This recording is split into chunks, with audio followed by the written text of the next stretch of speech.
Hello बच्चों, this is Dr. Snigdha. You're watching me on Chem Focus. Let's discuss dual behavior of matter. बच्चों, जिस तरह से हम सीखें कि जो फोटॉन्स होते हैं उनकी wave nature as well as particle nature दोनों होती है ना। आइंस्टीन ने ऐसा कहा था फोटो इलेक्ट्रिक एक्सपेरिमेंट को देखकर। उसी तरह से एक और साइंटिस्ट थे डी ब्रॉगली।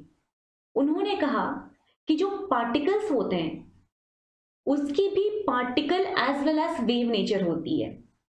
जैसे कि ये एक पेन है, ठीक है। ये जो पेन है इसके पास अपनी पार्टिकल नेचर तो है ही। अगर आप इसे मूव करोगे, अगर आप इसे फेंक दोगे यहां से, तो क्या होगा, इसकी टूट जाएगा। इसके पास कुछ ना कुछ मोमेंटम रहेगी, है ना। ये मोमेंटम अपना ट्रांसफर करेगा जिस भी वॉल से ये जाकर टकराएगा, ठीक है। तो ये तो पार्टिकल है, ये तो ठीक है। लेकिन इस मूविंग पार्टिकल के साथ एक वेव नेचर भी एसोसिएटेड होती है, ऐसा डी ब्रॉगली का कहना है। जैसे एक मूविंग बॉल हो, या फिर एक मूविंग पेन हो, या फिर एक मूविंग कार हो, कोई भी मूविंग ऑब्जेक्ट हो, उससे हमेशा ही एक वेव नेचर भी एसोसिएटेड होती है। मतलब उसकी अपनी कुछ ना कुछ वेवलेंथ भी होती है और कुछ ना कुछ फ्रीक्वेंसी भी होती है, ठीक है। तो फोटॉन्स की वेवलेंथ और फ्रीक्वेंसी तो आप देख सकते हो, लेकिन ये जो मैटर होते हैं ना, इनकी बहुत ही छोटी होती है वेवलेंथ। दैट्स वाई आप परसीव नहीं कर पाते हैं, हम उसे एक्सपेरिमेंटली कैलकुलेट नहीं कर पाते हैं। लेकिन इन मूविंग ऑब्जेक्ट्स की भी वेव नेचर एग्जिस्ट करती है, ऐसा डी ब्रॉगली का कहना था, ठीक है। तो De Broglie stated, De Broglie के according as photons have dual behavior, that is wave as well as particle. Similarly, particles also possess both particle and wave nature, ठीक है। और आप जानते हो, अगर एक मूविंग पार्टिकल है तो उसकी कुछ ना कुछ मोमेंटम भी होगी, है ना। तो इन्होंने कहा कि देखो, एक जो ऑब्जेक्ट होता है उसकी मास तो होती है, एक पार्टिकल की मास तो होती है, तो पक्का है अगर वो मूव कर रहा है तो उससे एसोसिएटेड कुछ ना कुछ वेवलेंथ भी आएगी, ठीक है। और उस वेवलेंथ को उन्होंने रिलेट किस तरह से किया, उन्होंने कहा कि लैम्डा इज इक्वल टू एक वेवलेंथ जो एसोसिएटेड होती है मूविंग पार्टिकल के साथ, उस वेवलेंथ की वैल्यू कितनी होती है, h upon p, where p is momentum, linear momentum, ठीक है। तो इस पार्टिकल के लीनियर वेलोसिटी के कारण जो भी मोमेंटम है उसको आप h अपॉन mv कर रहे हो, तो आपको मिल जाएगा lambda associated with that particular particle, ठीक है। तो एक क्वेश्चन, इस तरह से क्वेश्चन पूछा जाता है, ये जो है ना इक्वेशन, इसे हम कहते हैं de Broglie equation. De Broglie equation, m क्या है, m है मास ऑफ ऑब्जेक्ट जो मूव कर रहा है, मे इट बी बॉल और पेन और अ कार, ठीक है। Mass of object, v is velocity of object, h तो आप जानते हो प्लैंक्स कांस्टेंट है, ठीक है। h है प्लैंक्स कांस्टेंट। लैम्डा की वैल्यू कितनी आएगी अगर आप निकालना चाहो, एक इक्वेशन दे देती हूँ, ठीक है। इक्वेशन दे देते हैं, a ball 10 gram is moving at a speed of 20 meter per second. Calculate wavelength of ball. उस बॉल की वेवलेंथ बताइए, ठीक है। तो क्या करेंगे आप, lambda will be equal to h upon m b, ठीक है। देखो, अगर आप लैम्डा एसआई में चाहते हो तो राइट साइड में भी सब कुछ आप एसआई में ही रखना, ठीक है। लैम्डा मीटर में अगर आप चाहते हैं तो h की वैल्यू को एसआई में रखिए, क्या रखोगे, 6.626 into 10 to the power -34, right, okay. m की वैल्यू कितना रखेंगे, ये किस में होता है पता है ना आपको, जूल सेकेंड में, ओके। m की वैल्यू कितना रखोगे? m देखो आप, मास कितना लिया गया है? 10 ग्राम लिया गया है, तो 10 ग्राम नहीं किलोग्राम में रखना, क्योंकि किलोग्राम ही एसआई यूनिट होती है मास की, ठीक है। 10 इंटू 10⁻³ किलोग्राम बन गया ये, ओके। इंटू वेलोसिटी कितना रखा हुआ है? 20 मीटर पर सेकेंड, तो 20 मीटर पर सेकेंड। समझ में आ गई बात? तो लैम्डा अगर आपको निकालना है, बस आपको डायरेक्टली फॉर्मूला यूज करना है h/mv, ओके। सिमिलरली कभी अगर आपको v निकालना होता और लैम्डा दिया होता तो भी आप कैलकुलेट कर सकते थे, फाइन, ओके। अब एक बात है कि जो आपके बड़े ऑब्जेक्ट्स होते हैं ना, जैसे कि ये है, एक पेन है या फिर एक बॉल है या फिर मूविंग कार है, उनकी जो मास होती है वो बहुत ज्यादा होती है, और क्योंकि मास बहुत ज्यादा होती है उनकी लैम्डा की वैल्यू बहुत कम आती है, ठीक है। तो अगर कोई इलेक्ट्रॉन है, इलेक्ट्रॉन की मास तो बहुत कम होगी, इलेक्ट्रॉन की मास बहुत कम होती है, इसलिए उससे एसोसिएटेड वेवलेंथ ज्यादा आता है, ठीक है। तो एक एग्जाम्पल लिख लेते हैं, एक एग्जाम्पल है, और ये पॉइंट आप ध्यान भी रखना, क्या है, जो हमारे फॉर मैक्रो ऑब्जेक्ट्स, मतलब जिनकी वेट ज्यादा होती है, जिनकी मास अधिक होती है, उन ऑब्जेक्ट्स के लिए lambda is equal to h/mv करोगे ना, तो m क्योंकि ज्यादा है, सिंस m उनका ज्यादा होता है बड़े ऑब्जेक्ट का, देयरफॉर उनकी लैम्डा कम आती है, ठीक है, उनकी वेवलेंथ कम आती है। तो एक मूविंग कार की जो वेवलेंथ होगी या फिर एक मूविंग बॉल की जो वेवलेंथ होगी वो कम होगी, बहुत कम होगी, ठीक है। इसलिए हम उनकी वेवलेंथ को कभी अप्रिशिएट नहीं कर पाते हैं। लेकिन एक इलेक्ट्रॉन भी, एक इलेक्ट्रॉन भी तो एक पार्टिकल है, वो जो इलेक्ट्रॉन पार्टिकल है उससे एसोसिएटेड अगर वो मूव कर रहा है तो उससे एसोसिएटेड भी कुछ ना कुछ वेवलेंथ होगी, है ना।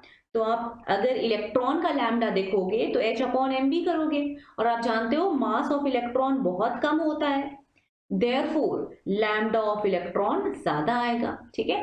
तो एक इलेक्ट्रॉन से भी एसोसिएटेड वेवलेंथ होती है, एक मूविंग कार से भी एसोसिएटेड वेवलेंथ होती है, लेकिन जो मूविंग कार से एसोसिएटेड वेवलेंथ है बच्चों, उसकी जो लैम्डा आएगी ना वो बहुत छोटी आएगी, बहुत कम वेवलेंथ आएगी। एक मूविंग इलेक्ट्रॉन से एसोसिएटेड जो वेवलेंथ होगी उसकी वैल्यू बहुत अधिक होगी, ओके, ठीक है। तो अब ये बात तो हो गया था कि डी ब्रॉगली ने ऐसा कह दिया कि जो पार्टिकल्स होते हैं उनसे भी अगर वो मूव कर रहे हैं तो उनके साथ एसोसिएटेड कुछ ना कुछ वेवलेंथ होगा, ठीक है। अब इस बात का प्रूफ कैसे मिला? तो एक साइंटिस्ट थे, डेविसन एंड जर्मर, ठीक है। इन्होंने क्या किया, इन्होंने इलेक्ट्रॉन माइक्रोस्कोप की डिस्कवरी करी। मतलब आप जानते हो माइक्रोस्कोप में हम जो लाइट माइक्रोस्कोप जो आप स्कूल में यूज करते हो, या फिर आप पैथोलॉजी के स्पेसिमेंस देखने के लिए जो माइक्रोस्कोप यूज करते हैं, इनिशियली बिल्कुल बिगिनर लेवल पे शुरू शुरू में जो आप माइक्रोस्कोप यूज करते हो ना वो लाइट माइक्रोस्कोप होता है, ठीक है। तो जो लाइट माइक्रोस्कोप है वो लाइट के रिफ्लेक्शन को यूज करता है ना, लाइट जो वेव है उसके रिफ्लेक्शन की हेल्प से वो देखता है, आप देखते हो ऑब्जेक्ट्स को या फिर जो छोटे छोटे पार्टिकल्स होते हैं उनको। डेविसन जर्मन ने क्या किया, इन्होंने माइक्रोस्कोप में लाइट की जगह पे इलेक्ट्रॉन के रेज यूज करे, ठीक है। इलेक्ट्रॉन के रेज इलेक्ट्रॉन माइक्रोस्कोप में यूज किए गए एंड दे अंडरवेंट डिफ्रैक्शन, ठीक है ना। तो इलेक्ट्रॉन वेव्स या फिर इलेक्ट्रॉन रेज अंडरवेंट डिफ्रैक्शन, ठीक है। और डिफ्रैक्शन तो आप जानते हो किसकी होती है, डिफ्रैक्शन केवल उनकी होती है जो वेव्स होते हैं, हमने पढ़ा है ऐसा पहले, है ना। तो जब भी लाइट को वेव माना गया था तो फिर वो डिफ्रैक्शन एक्सपेरिमेंट को प्रूव कर पा रहे थे हम, ठीक है, वेव मानकर। तो जो वेव्स होते हैं दे अंडरगो डिफ्रैक्शन, और यहाँ इलेक्ट्रॉन की बीम का भी डिफ्रैक्शन हो रहा था, इसका मतलब ये पक्का हो गया था कि जो इलेक्ट्रॉन्स होते हैं उनके पास भी वेव नेचर होती है, ठीक है। तो इलेक्ट्रॉन माइक्रोस्कोप में इलेक्ट्रॉन के यूज और वो डिफ्रैक्शन अंडरगो करते हैं, इन दोनों पॉइंट से ये समझ में आ गया कि जो इलेक्ट्रॉन होती है उनके पास वैसी ही वेव नेचर होती है जैसे लाइट के पास होती है, ठीक है, ओके। अब ये तो हो गया था। नेक्स्ट जो साइंटिस्ट आए वो आए हाइजेनबर्ग। इनकी एक प्रिंसिपल थी हाइजेनबर्ग्स अनसर्टेनिटी प्रिंसिपल, हाइजेनबर्ग्स अनसर्टेनिटी प्रिंसिपल। इनका कहना था कि देखो, अगर एक माइक्रो ऑब्जेक्ट है, एक बहुत ही माइक्रोस्कोपिक पार्टिकल है, जैसे कि इलेक्ट्रॉन बहुत ही छोटा पार्टिकल है, तो एक बहुत ही छोटे पार्टिकल का आप मोमेंटम और उसकी पोजीशन, ये दोनों बातें सेम टाइम पे एक्यूरेटली डिफाइन नहीं कर सकते हो। ठीक है, मतलब अगर मैं आपसे बोलूं कि एक इलेक्ट्रॉन है या एक प्रोटॉन है या एक एटम है छोटा सा, ठीक है, आप उस एटम की एग्जैक्ट, वो घूम रहा है तो उसके पास कुछ ना कुछ वेलोसिटी है, उसकी अपनी मास तो है ही, तो मास इंटू वेलोसिटी करके आप उसका मोमेंटम निकाल सकते हो, है ना। मास इंटू वेलोसिटी करोगे मोमेंटम आ जाएगा, और उसकी आप पोजीशन भी डिफाइन कर सकते हो कि मैम वो इस पर्टिकुलर कोऑर्डिनेट पे प्रेजेंट है। तो इन साइंटिस्ट का कहना था कि एक बहुत छोटे पार्टिकल के लिए जो मूविंग है, उसका एग्जैक्टली पोजीशन और एग्जैक्टली मोमेंटम डिफाइन कर पाना सेम टाइम पे इम्पॉसिबल है। मतलब सेम टाइम पे आप चाहो कि मैं एकदम सही सही एक्यूरेटली डिफाइन कर दूं इसका मोमेंटम और इसका एक्यूरेटली डिफाइन कर दूं पोजीशन, तो ये पॉसिबल नहीं होगा। ठीक है, मतलब आप इसको जब डिफाइन करने जाओगे तो आप कुछ ना कुछ गलती करोगे ही करोगे। ठीक है, वो गलती कितनी होगी वो हम देखते हैं। तो जब आप कैलकुलेट करेंगे, एक बार हम डेफिनेशन लिख लेते हैं। It is impossible, it is impossible to define position and momentum of a microscopic moving particle at the same time accurately। Okay, ठीक है। अब इसका क्या मतलब है कि अगर आप पोजीशन को मैं x से डिनोट कर रही हूँ, ठीक है, और मोमेंटम को मैं p से डिनोट कर रही हूँ, इन दोनों को आप एग्जैक्टली एक्यूरेटली सही से डिफाइन नहीं कर सकते अगर आप सेम टाइम में डिफाइन करना चाहते हैं फॉर अ मूविंग पार्टिकल। तो ठीक है, तो क्या इसका मतलब हुआ कि जब भी आप डिफाइन करना चाहोगे तो आप कुछ ना कुछ गलती करोगे, और आपकी जो गलती होगी उससे मैं लिख रही हूं, आपकी जो एरर होगी, आपकी जो अनसर्टेनिटी होगी, आपकी जो गलती होगी वाइल डिफाइनिंग पोजीशन, उसको हम लिख रहे हैं delta x.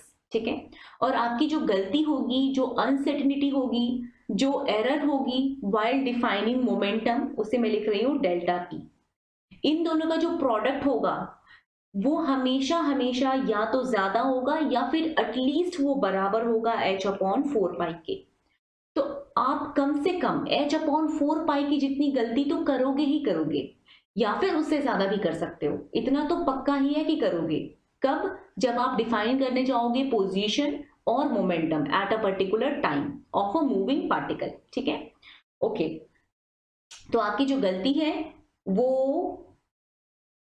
More than equal to h/4 होगी। जब आपकी एग्जाम में क्वेश्चन आएगा तो आप ये मोर देन साइन को छोड़ देना, आप directly delta x delta p equal to h/4, मतलब बेस्ट कंडीशन यूज करना जिसमें आपकी जो गलती है वो h/4 के बराबर है, ये मानते हुए आप अपने क्वेश्चन को प्रोसीड करना। ओके, ठीक है। पोजीशन को कैलकुलेट करने में तो आप गलती कर सकते हो, लेकिन ये है गलती while calculation of momentum. Momentum का मतलब क्या होता है बच्चों? Momentum is m into v, mass into velocity. क्या आप मास की कैलकुलेशन में गलती करेंगे? नो। मास तो एक बॉल की हो या इलेक्ट्रॉन की हो या किसी व्हीकल की हो, मास तो डिफाइंड होती है। तो गलती किस में हो रही होती है? वेलोसिटी में गलती हो रही होती है। ठीक है, इसका मतलब है कि डेल्टा पी को हम क्या लिखेंगे? m into delta P. मतलब error while calculation of momentum, uncertainty during calculation of momentum is due to uncertainty in calculation of velocity। ठीक है, तो हम यहाँ क्या लिखेंगे? into m delta v, ये हमने किसको लिखा है? डेल्टा p को लिखा है, is equal to h/4 पाई। समझ रहे हो? So ये वाला जो फॉर्मूला फाइनल फॉर्मूला आ रहा है ना, delta x into delta p, या फिर आप उसको delta x into m delta v is equal to h upon 4 pi लिख सकते हो, ठीक है। फिर आप न्यूमेरिकल को आगे सॉल्व करना। तो एक क्वेश्चन देखते हैं, कैलकुलेट अनसर्टेनिटी इन पोजीशन, मतलब डेल्टा एक्स पूछ रहा है, assuming uncertainty in momentum within 0.1% for a tennis ball weighing 0.2 kg and moving with a velocity of 10 metre per second, ठीक है। तो वो जो टेनिस बॉल है उसकी वेट कितनी है, 0.2 kg है, और उसकी वेलोसिटी कितनी है, 10 मीटर पर सेकेंड है, ठीक है। तो आप बताओ यहाँ पर क्या करोगे, कौन सा फॉर्मूला यूज करेंगे हम, बिल्कुल क्योंकि मास अलग से दिया हुआ है तो हम कौन सा फॉर्मूला यूज करेंगे, हम यूज करेंगे delta x into m into delta v is equal to h upon 4 pi, okay, ठीक है। अब डेल्टा एक्स कितना, डेल्टा एक्स तो निकालना है, कैलकुलेट अनसर्टेनिटी इन पोजीशन, तो डेल्टा एक्स तो कैलकुलेट करना है, इंटू एम, मास कितना दे रखा है 0.2 kg, केजी में पुट कर रहे हो मतलब आप एसआई यूनिट में पुट कर रहे हो, ठीक है। अब डेल्टा वी की बारी है, तो क्या कहता है, अनसर्टेनिटी कितनी है 0.1% है, ठीक है, और वेलोसिटी कितना है 10 मीटर पर सेकेंड है, मतलब 0.1% of 10 metre per second is your delta v, this is equal to h upon 4 pi, कोई दिक्कत नहीं है, ठीक है। अब देखिए, अभी आप यहाँ से डेल्टा, ये चीज ध्यान रखना, आपने क्या करा है, केजी में पुट करा है मास को, मीटर पर सेकेंड में पुट करा है आपने वेलोसिटी को, इसका मतलब जो आपकी वैल्यू मिलने वाली है डेल्टा एक्स की वो किस में मिलेगी, मीटर्स में मिलेगी, ठीक है। Okay, so delta x will be equal to, ये तो कट गया ना, ये कट गया है, और 0.1 अपॉन 10 मतलब 0.01 बन गया है, ओके, ठीक है। एच अपॉन 4 पाई, ये इधर मल्टीप्लाई कर दो, 0.2 पहले से था, अभी बना कितना 0.01, तो वो हो गया 2 इंटू 10⁻⁻3, ओके, ठीक है। एच की वैल्यू कितना रखेंगे, एच की वैल्यू आप रखोगे 6.626 इंटू 10⁻34 जूल सेकेंड, फाइन, ठीक है। अब डेल्टा एक्स आपको किस में मिल रहा है, मीटर में मिल रहा है, तो आप प्रोसेस ये फॉलो करेंगे और फिर रिजल्ट निकालेंगे अपना क्वेश्चन को सॉल्व करके, कैलकुलेशन करके, ओके, ठीक है। बच्चों ये तो बात थी हमारे de Broglie dual behaviour of matter, de Broglie equation भी आपने सीखा, और फिर हमने सीखा हाइजेनबर्ग अनसर्टेनिटी प्रिंसिपल, ठीक है। ये दोनों जो हमारे लॉज थे, इन दोनों इक्वेशन की बहुत ज़्यादा सिग्निफिकेंस है, लेकिन हमारे इससे पहले वाले साइंटिस्ट मतलब बोर, उन्होंने क्या गलती करी, उन्होंने इन दोनों साइंटिस्ट के रिजल्ट को बिल्कुल नजरअंदाज कर दिया था, ठीक है। मतलब बोर ने क्या कहा, देखो बोर का ये मानना था, बोर्स की थियरी ये थी कि इलेक्ट्रॉन जो होते हैं वो पार्टिकल नेचर फॉलो करते हैं। बोर ने जितने भी कैलकुलेशन करे वो ये मानते हुए करा कि इलेक्ट्रॉन की पार्टिकल नेचर होती है। मैंने आपसे कहा था ना, एंगुलर मोमेंटम ऑफ इलेक्ट्रॉन को उन्होंने डिफाइन कैसे किया था, mvr is equal to nh upon 2 pi. ये जो mvr होता है ना, mvr, ये एंगुलर मोमेंटम ऑफ पार्टिकल होती है। फिजिक्स में आप देखेंगे, एक मान लो ट्राइंगुलर ऑब्जेक्ट है, ये अगर घूम रहा है तो इसकी एंगुलर मोमेंटम अलग आएगी, एक रॉड अगर होगा तो उसकी एंगुलर मोमेंटम अलग आएगी, ठीक है, एक पार्टिकल होगा तो उसकी एंगुलर मोमेंटम अलग आएगी। तो ये जो mvr होता है ये होती है एंगुलर मोमेंटम ऑफ पार्टिकल। इसका मतलब जैसे ही आप mvr पुट कर रहे हो एंगुलर मोमेंटम की जगह पे, इट मींस आप angular momentum of particle consider कर रहे हो और आप इलेक्ट्रॉन को पार्टिकल मान रहे हो, और इलेक्ट्रॉन को पार्टिकल मानते हुए फिर आगे आप प्रोसीड कर रहे हो बोर्स के सारे डेरिवेशन में, ठीक है, ओके। तो क्या हुआ कि बोर ने इलेक्ट्रॉन के पार्टिकल नेचर को माना, और आप ये जानते हो इलेक्ट्रॉन की particle as well as wave nature दोनों होती है, हर एक पार्टिकल की particle as well as wave nature दोनों एग्जिस्ट कर रही होती है जो मूविंग होते हैं। तो बोर ने इस बात को नेग्लेक्ट कर दिया था, एज ए रिजल्ट बोर सबसे पहले डी ब्रॉगली के वेव इक्वेशन को फॉलो नहीं कर रहे थे, ठीक है ना। दूसरी बात, ये तो आप समझ गए कि बोर के जो लॉ थे, bourse postulates violate dual behavior of matter। तो एक एग्जाम्पल देखते हैं।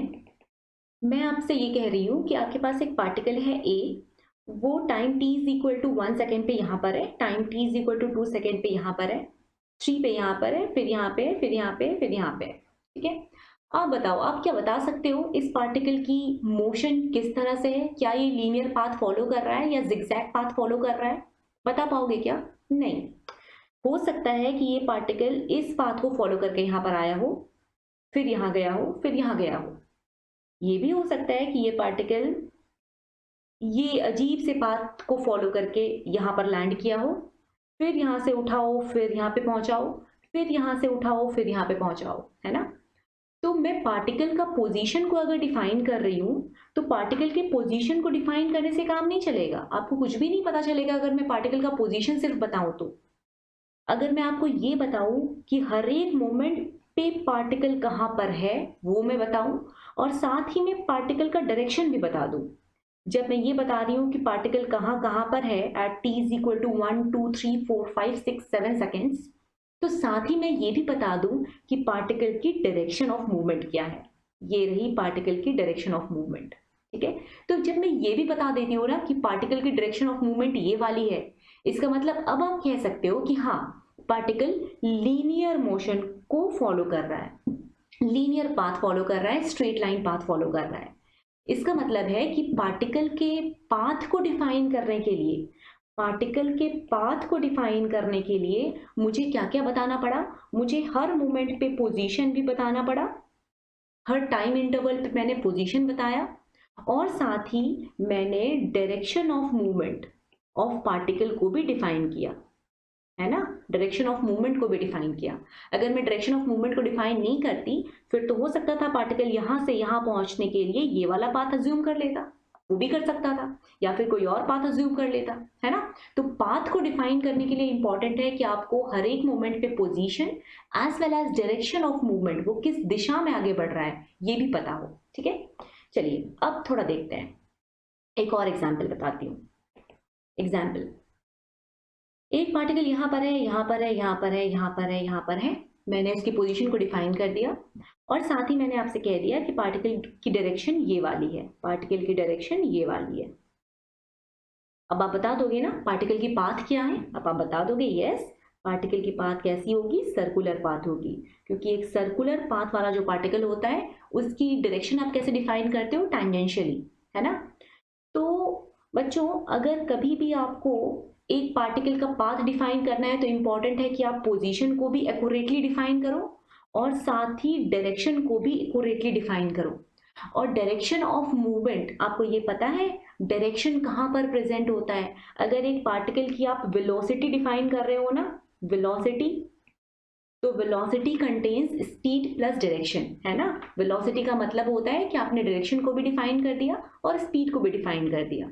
तो अगर एक पार्टिकल का आप पोजीशन और वेलोसिटी डिफाइन कर रहे हो, इट मीन्स आप उस पार्टिकल का पाथ डिफाइन कर सकते हो। ठीक है, पाथ कैन बी डिफाइंड अगर आप एक पार्टिकल की एग्जैक्टली पोजीशन और उसकी डायरेक्शन ऑफ मूवमेंट या फिर वेलोसिटी को डिफाइन कर रहे हैं तो। लेकिन बच्चों, आप हाइजेनबर्ग के प्रिंसिपल को जानते हो, उन्होंने क्या कहा था? जो माइक्रोस्कोपिक पार्टिकल्स होते हैं, इलेक्ट्रॉन के जैसे जो पार्टिकल्स होते हैं, उनके लिए पॉसिबल नहीं है कि आप उनका पोजीशन एज वेल एज उनकी डायरेक्शन ऑफ मूवमेंट, मतलब उनकी वेलोसिटी को एक्यूरेटली डिफाइन कर पाओ। ये इम्पॉसिबल है। या तो आप पोजीशन को बता सकते हो, नहीं तो आप वेलोसिटी बता सकते हो, डायरेक्शन बता सकते हो। दोनों exactly same point of time पे सही सही आप डिफाइन नहीं कर पाओगे। ठीक है, तो हाइजेनबर्ग का कहना था, ये हमें याद है, हाइजेनबर्ग का कहना था कि ये दोनों चीजें एक साथ डिफाइन नहीं हो सकती है। और अगर ये दोनों चीजें एक साथ डिफाइन नहीं हो सकती है तो बताओ किस केस में डिफाइन नहीं हो सकती है? माइक्रोस्कोपिक पार्टिकल्स में, जैसे कि इलेक्ट्रॉन्स। तो आप बताओ, अगर आप हाइजेनबर्ग के अकॉर्डिंग एक्स और वेलोसिटी ये दोनों एक्यूरेटली डिफाइन नहीं कर सकते हो इन केस ऑफ इलेक्ट्रॉन, तो बताओ क्या आप पाथ एक्यूरेटली डिफाइन कर पाओगे in case of electron? No, है ना। तो इसका मतलब है according to Heisenberg path of electron cannot be defined। और हमारे बोर ने क्या किया था, उन्होंने पाथ ऑफ इलेक्ट्रॉन को डिफाइन कर दिया था, सर्कुलर पाथ, है ना। तो ये तो पॉसिबल नहीं है, सर्कुलर पाथ डिफाइन कर दिया, वो तो अपना कैलकुलेशन देकर चले गए, लेकिन फिर बाद में इतनी सारी बातें मालूम हुई। तो जो अपना बोर का मॉडल था, बोर की जितनी भी पॉस्टुलेट्स थी, वो डी ब्रॉगली के डुअल बिहेवियर पे तो बेस्ड नहीं थी, ये तो था ही। वो सिर्फ ये मान रही थी कि इलेक्ट्रॉन का पार्टिकल नेचर होता है, लेकिन साथ ही एक और प्रॉब्लम था कि वो हाइजेनबर्ग के अनसर्टेनिटी प्रिंसिपल को भी वॉयलेट कर रही थी, ठीक है। तो दो चीजों को वॉयलेट कर रहा था, बोर के पोस्टुलेट ने वॉयलेट करा था dual behaviour of matter, and Heisenberg uncertainty principle. समझ गए हो बात को? ओके। तो बच्चा, बोर की इतनी सारी दिक्कतें थी, लेकिन फिर भी आपके एग्जाम के पॉइंट ऑफ व्यू से बहुत इंपॉर्टेंट है। बहुत सारे कैलकुलेशन वाले क्वेश्चन यहाँ से आएंगे, रेडियस, एनर्जी, वेलोसिटी और जो हाइड्रोजन लाइन स्पेक्ट्रम आपने पढ़ा है वो वाले क्वेश्चंस, ठीक है। ओके, चलिए, तो आप ये समझ गए हैं अब क्या हुआ। अब बोर की बात तो हो गई गलत कि नहीं, ऐसा सर्कुलर ऑर्बिट होता ही नहीं है, क्योंकि हम इलेक्ट्रॉन के ऑर्बिट को डिफाइन ही नहीं कर सकते। इलेक्ट्रॉन सर्कुलर पाथ फॉलो करता है, दिस इज एब्सोल्युटली रॉन्ग, ये नहीं हो सकता है ना, क्योंकि इलेक्ट्रॉन के पाथ को डिफाइन कर पाना पॉसिबल नहीं है। तो पाथ ऑफ इलेक्ट्रॉन के पाथ को आप डिफाइन नहीं कर सकते हो, ठीक है। तो अब क्या हुआ कि एक न्यू थियोरी आई, उस न्यू थियोरी ने कहा, न्यू थियोरी मतलब हमारी जो कंप्लीटली जिसे हम आज अभी मान रहे हैं, एटम के किधर इलेक्ट्रॉन है, किधर प्रोटॉन है, किधर न्यूट्रॉन है, इन सारी की बहुत सारे डिस्कवरीज चलते रहे, बहुत सारे पोस्टुलेट्स आते रहे, ठीक है। लेकिन फाइनली जो हमारे आज एट प्रेजेंट हम जो मॉडल मान रहे हैं वो ही हम फॉलो करते हैं। तो उसके according the new theory rules out मतलब नहीं मानता है existence of circular orbits of electron, मतलब ऐसा कोई सर्कुलर ऑर्बिट इलेक्ट्रॉन का होता ही नहीं है, क्योंकि हम इलेक्ट्रॉन का पाथ को डिफाइन ही नहीं कर सकते, है ना। ठीक है, अब ये नहीं है तो फिर क्या है, तो फिर ऐसा कुछ है कि यहाँ है न्यूक्लियस, ये न्यूक्लियस है, और न्यूक्लियस के सराउंडिंग इलेक्ट्रॉन प्रेजेंट है। इलेक्ट्रॉन यहाँ पर भी हो सकते हैं, यहाँ पर भी हो सकते हैं, यहाँ पर भी हो सकते हैं, यहाँ पर भी हो सकते हैं, कुछ यहाँ पर भी हो सकते हैं। तो इलेक्ट्रॉन एग्जैक्टली कहाँ है ये तो हम नहीं बता सकते हाइजेनबर्ग के अकॉर्डिंग, लेकिन हाँ, इलेक्ट्रॉन के मिलने की प्रोबेबिलिटी कहाँ पर मैक्सिमम है ये डिफाइन किया जा सकता है। और जिस रीजन में इलेक्ट्रॉन के मिलने की प्रोबेबिलिटी मैक्सिमम होती है उसी रीजन को हम कहते हैं ऑर्बिटल। ओके, तो इन्होंने क्या करा, electrons are present around nucleus and the region with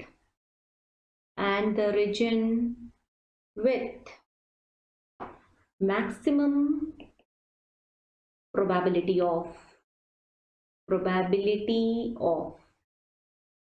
finding electron is known as orbital। ठीक है, तो इलेक्ट्रॉन कहीं पर भी प्रेजेंट हो सकते हैं, इलेक्ट्रॉन कभी यहाँ पर रहेंगे, कभी इलेक्ट्रॉन यहाँ पर रहेंगे, कभी इलेक्ट्रॉन यहाँ पर रहेंगे, कभी यहाँ पर रहेंगे, कभी यहाँ पर रहेंगे, कभी यहाँ पर रहेंगे, मतलब न्यूक्लियस के अराउंड जो स्पेस है वहां पे इलेक्ट्रॉन कहीं पर भी इधर उधर रह सकते हैं। उसकी कोई फिक्स्ड सर्कुलर पाथ नहीं है, इलेक्ट्रॉन जहां पर प्रेजेंट रहेगा उस पोजीशन को हम एक्यूरेटली डिफाइन नहीं कर सकते, लेकिन हाँ, हम ये अंदाजा लगा सकते हैं कि ये वो रीजन है जहां पर इलेक्ट्रॉन के मिलने की प्रोबेबिलिटी मैक्सिमम है। मतलब 100 बार देखेंगे तो 90% टाइम्स इलेक्ट्रॉन वहां पर मिल जाएगा इस रीजन में, ठीक है। तो इलेक्ट्रॉन जो है वो अपनी जगह को बदलते रहते हैं, अपनी लोकेशन को चेंज करते रहते हैं, लेकिन किसी स्पेसिफिक पाथ में चेंज नहीं करते, ठीक है। ओके, ऐसे गोल गोल घूमते नहीं रहते हैं। जैसे क्लाउड्स होते हैं ना, क्लाउड, उसी तरह से इलेक्ट्रॉन कभी यहाँ पर है, कभी यहाँ पर है, कभी यहाँ पर है, लेकिन उसी क्लाउड के मिलने की पॉसिबिलिटी जहां पर मैक्सिमम है उसे हम कहते हैं ऑर्बिटल। जिस तरह से क्लाउड की कोई लोकेशन फिक्स नहीं होती है, उसी तरह से इलेक्ट्रॉन की भी कोई लोकेशन फिक्स नहीं होती है, एंड दैट्स व्हाई हम इलेक्ट्रॉन को इलेक्ट्रॉनिक क्लाउड भी कहते हैं, ठीक है। इलेक्ट्रॉनिक क्लाउड भी आप डिफाइन करते हो इलेक्ट्रॉन्स के लिए टर्म। चलिए, तो फिर हम ये समझ गए। अब वो रीजन अराउंड न्यूक्लियस जहां इलेक्ट्रॉन के मिलने की प्रोबेबिलिटी 0 होती है उसे हम नोड कहते हैं, ठीक है। अभी मैं उसको नहीं लिख रही हूँ, अभी मैं सिर्फ ऑर्बिटल का डेफिनेशन लिख रही हूँ। नोड्स हम बाद में पढ़ेंगे, ठीक है, आफ्टर 10-15 मिनट्स। ओके, तो ये वाली बात हो गई थी, ये ऑर्बिटल की बात आई थी। इसके बाद अब हमें सीखना है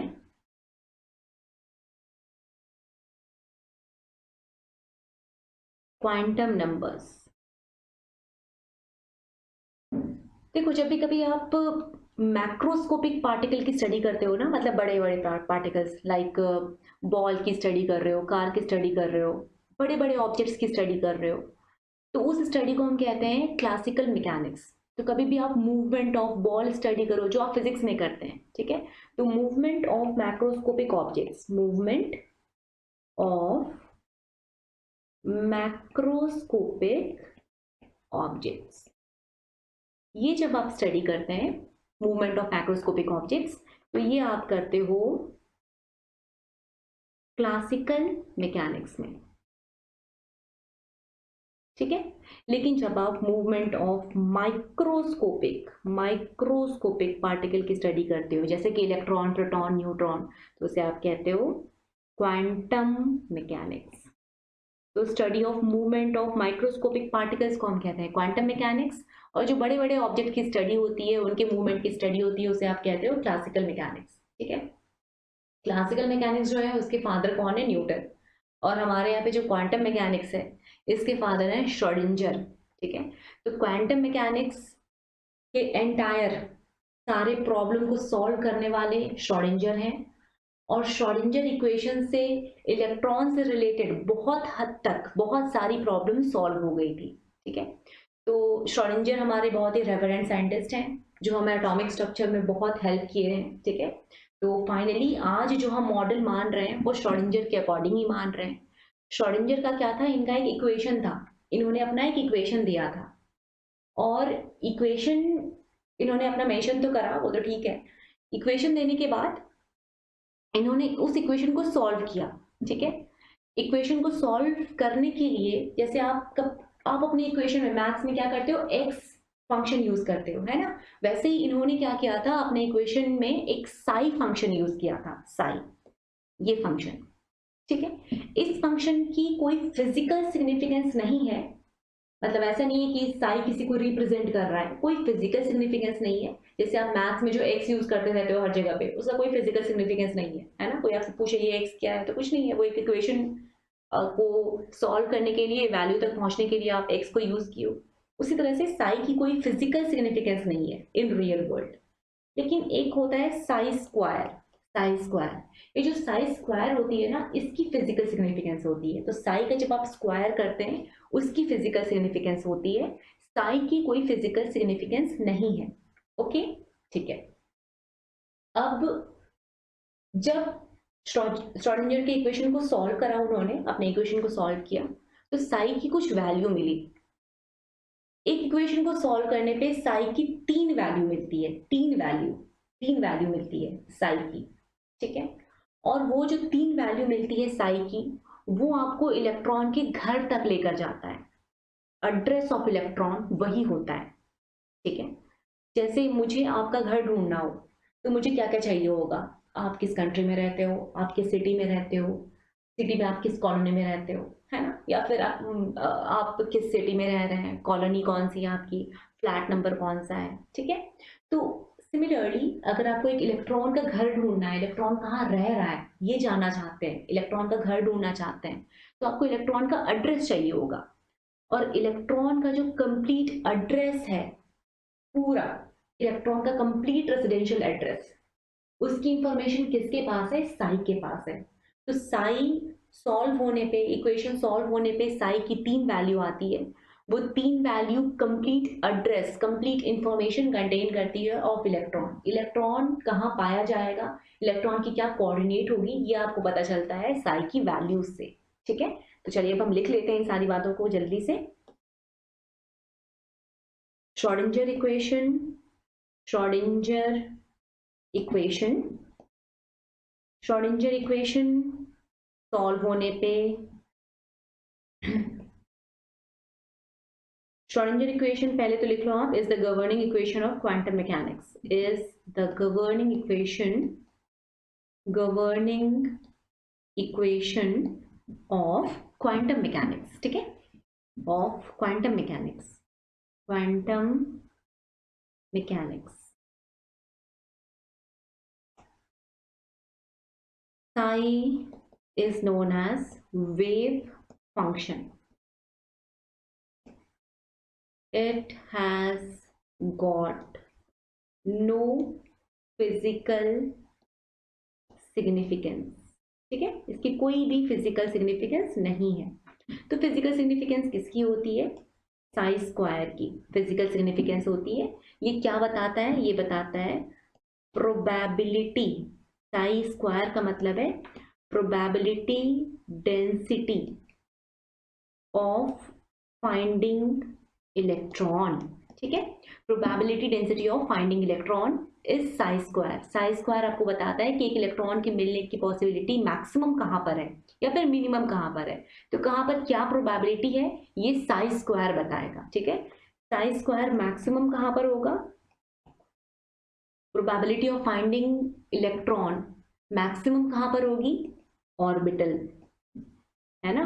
तो साई स्क्वायर मैक्सिमम जहां पर होता है उसी रीजन को आप क्या बोलते हो? ऑर्बिटल। इलेक्ट्रॉन के पाए जाने की मैक्सिमम जहां पर चांसेस है, मैक्सिमम जहां पर प्रोबेबिलिटी है, उस रीजन को आप कहते हैं ऑर्बिटल। ओके, तो साई स्क्वायर मैक्सिमम का मतलब है maximum probability of finding electron, वो कहां पर होता है? ऑर्बिटल में। ठीक है, ओके। साई से तो कुछ नहीं, साई का क्या है? साई श्रोडिंगर इक्वेशन जब सॉल्व हो जाती है तो साई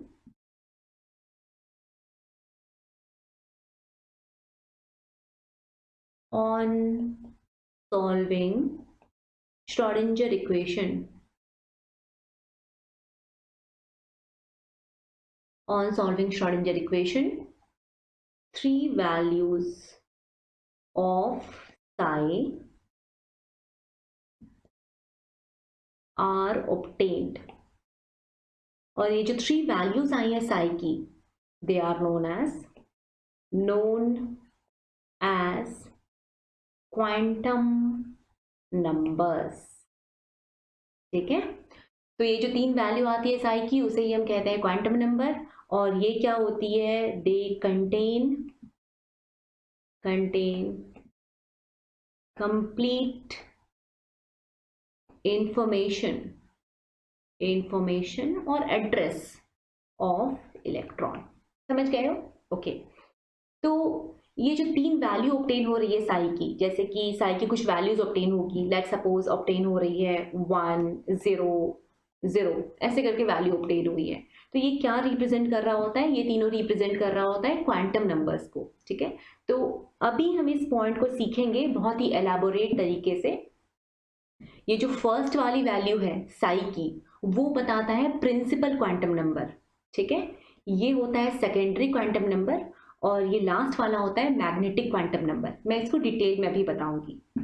तो अब हम इस क्वांटम नंबर्स को एक्सपैंड करने वाले हैं। ओके, क्वांटम नंबर क्या होता है बच्चों? क्वांटम नंबर्स वो साई की वैल्यूज हैं जो कंप्लीट एड्रेस कंटेन करती है ऑफ इलेक्ट्रॉन। तो एक इलेक्ट्रॉन को ढूंढना है तो आपको किसकी हेल्प लेनी होगी? क्वांटम नंबर्स की हेल्प लेनी होगी। ठीक है, अब क्वांटम नंबर सीखना है, बहुत ज्यादा इंपॉर्टेंट है ये टॉपिक, बहुत ध्यान से समझना। Quantum numbers, okay. चलिए अब मुझे एक बच्चा को ढूंढना है। तो क्या हुआ कि बच्चा सेलेक्ट हो गया मेडिकल में, या बच्चा सेलेक्ट हो गया जेई में, और फिर उसने मुझे इनवाइट करा घर पे, उसके पेरेंट्स ने इनवाइट करा, तो मैं उसके घर गई। अब मुझे उस बच्चे को ढूंढना है, मैं घर जा रही हूँ, उसके लिए मुझे उस बच्चे का एड्रेस चाहिए। तो एड्रेस के लिए क्या होगा, एड्रेस के लिए मुझे उस बच्चे का सिटी, पहले तो सिटी पता करना होगा, उस बच्चे का सिटी क्या है ये मालूम करना होगा, ठीक है। उसके बाद जब सिटी पता चल जाएगा ना, तो उस बच्चे की जो सिटी है उसमें आखिर वो कौन सी कॉलोनी में रहता है या कौन से सेक्टर में रहता है ये पता करना होगा, ठीक है। तो वो कौन सी कॉलोनी में रहता है, जैसे सपोज ये वाली उसकी कॉलोनी है, इस कॉलोनी में वो बच्चा रहता है, ये है बच्चा की कॉलोनी, और सेक्टर ये है उसकी कॉलोनी, ठीक है। ओके, तो सिर्फ सिटी और कॉलोनी से तो काम नहीं चलेगा, मुझे बच्चा का एग्जैक्ट फ्लैट नंबर भी चाहिए होगा। तो हाउस नंबर, फ्लैट नंबर जो भी है वो यहाँ पर है बच्चा का हाउस नंबर, ठीक है। ये बच्चा का अप्रोप्रिएट घर है, ये है उसका प्रॉपर घर, ये है उसका हाउस नंबर, ठीक है। चलो, और बच्चा कहाँ पर है, हाउस के अंदर है।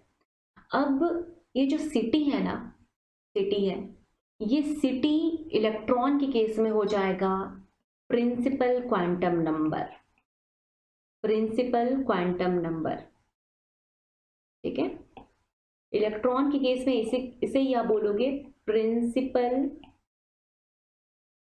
Quantum number. इलेक्ट्रॉन को ढूंढना है तो सबसे बड़ा जो क्लू आपको मिलेगा वो होगा प्रिंसिपल क्वांटम नंबर।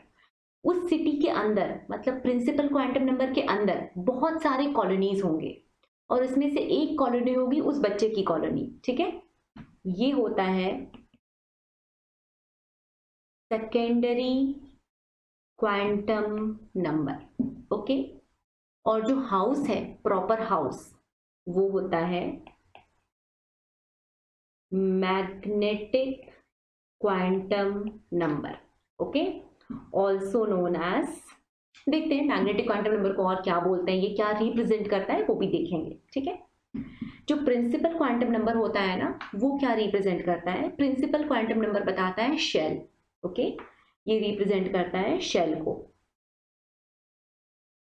ये रिप्रेजेंट करता है शेल को, ठीक है। जो सेकेंडरी क्वांटम नंबर है, एक शेल के अंदर बहुत सारे कॉलोनीज हैं, बहुत सारे सब शेल्स हैं। तो एक शेल के अंदर बहुत सारे सब शेल्स होंगे, जैसे एक सिटी के अंदर बहुत सारी कॉलोनीज होती है, ठीक है। ओके, नाउ एक कॉलोनी में सिर्फ एक घर तो नहीं होता ना, बहुत सारा घर होता है। उसी तरह से एक सब शेल के अंदर बहुत सारे घर होते हैं, मतलब ऑर्बिटल होते हैं। तो जो ऑर्बिटल है ना, ये प्रॉपर होता है घर, घर ऑफ इलेक्ट्रॉन, ओके, ठीक है। तो प्रिंसिपल क्वांटम नंबर शेल को रिप्रेजेंट करता है। उसके बाद आता है सब शेल, एक शेल में बहुत सारे सब शेल होते हैं, कितने होते हैं बताऊंगी अभी। और एक सब शेल में बहुत सारे ऑर्बिटल्स होते हैं, कितने होते हैं वो भी अभी बताऊंगी, ओके, ठीक है।